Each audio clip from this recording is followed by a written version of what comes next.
Okay, we move on. Ukraine's President Volodymyr Zelensky has signed an agreement with the Council of Europe's human rights body to establish a special tribunal. This tribunal will prosecute top Russian officials responsible for the crime of aggression in the invasion of Ukraine. Let's hear what the Secretary General of the Council of Europe had to say. Ukraine and the Council of Europe are signing an agreement to establish the special tribunal for the crime of aggression. Tribunal to judge between victims and aggressors, between impunity and accountability. Because without accountability, there can be no lasting peace for Ukraine and Europe as a whole. Zelensky urged justice and accountability over Russian, quote, crimes of aggression. Let's hear what Zelensky had to say about Putin. Today's agreement to create the tribunal is just the beginning, and now we must take real steps to make it work. And it will take strong political and legal cooperation to make sure every Russian war criminal faces justice, including Putin.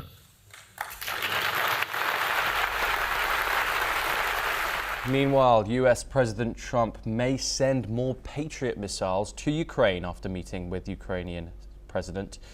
He said he'll speak soon with Putin as Zelensky wants to end the war. This marks a historic move, as it would be the first time the Council of Europe has set up such a tribunal. While the location of the tribunal has not yet been determined, the Council of Europe, which includes 46 member states, such as Ukraine, Turkey and the United Kingdom, has made it clear that this body will focus on prosecuting senior leaders for their role in the invasion. Russia, expelled from the Council following the invasion, is not part of this process. And analysts say that this tribunal addresses a critical gap, filling the jurisdictional limits of the International Criminal Court and ensuring accountability for those at the highest levels of leadership. We're now joined by Jim Rice, who's a professor of international law located in Vigan, the Philippines. Jim, thank you very much for joining us on the program. I first of all want to talk about this new pledge, the 5% GDP pledge, which it seems that Donald Trump has put forward, let's say. Do you think this 5% GDP pledge represents renewed unity or just renewed pressure from Washington, Jim? Thanks for having me on, Thomas. The last thing that you mentioned was a little bit garbled. Could you please repeat that? I said just the last. I said, do you think this the GDP pledge, the 5% GDP pledge, represents unity throughout NATO, or is it just renewed pressure, diplomatic pressure from Washington? Yes, in part. I will recall that these kind of statements have been made as early as during the Obama administration, when Obama was urging the NATO members, the other NATO members, to contribute more in their defense spending. So yes, I would agree, but I would say it's not only Trump that's done that.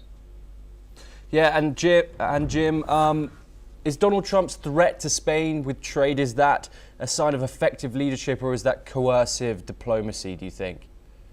Clearly it's coercive diplomacy. It's not effective leadership. And ultimately, I don't think it's very, it's a very good way of, dealing with one's friends, especially such public statements and threats.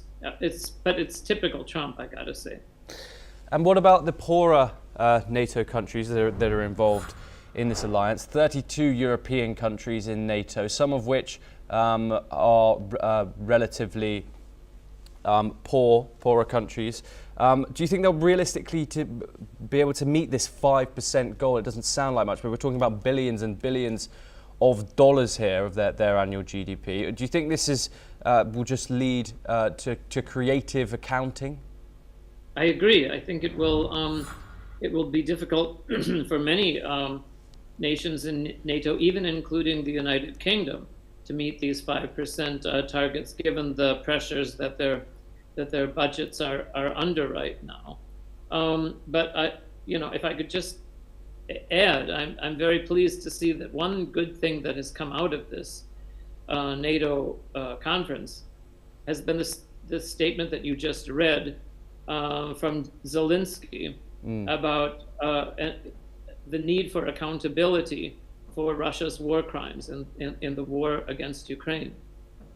Yes. What's your thoughts on this new tribunal that has been set up? Russia has been expelled from it, and it's been set up in order for Russia to be prosecuted and all the individuals to be prosecuted for their alleged war crimes. What are your thoughts, Jim? This is a good development, and it's absolutely necessary. I believe that it was the right step for the European nations to have taken, and I really hope and I believe that Russian officials, including Russian officers and indeed soldiers, can and will be held accountable before the International Criminal Court. Jim Rice, thank you very much for joining us on the programme. We move on now. President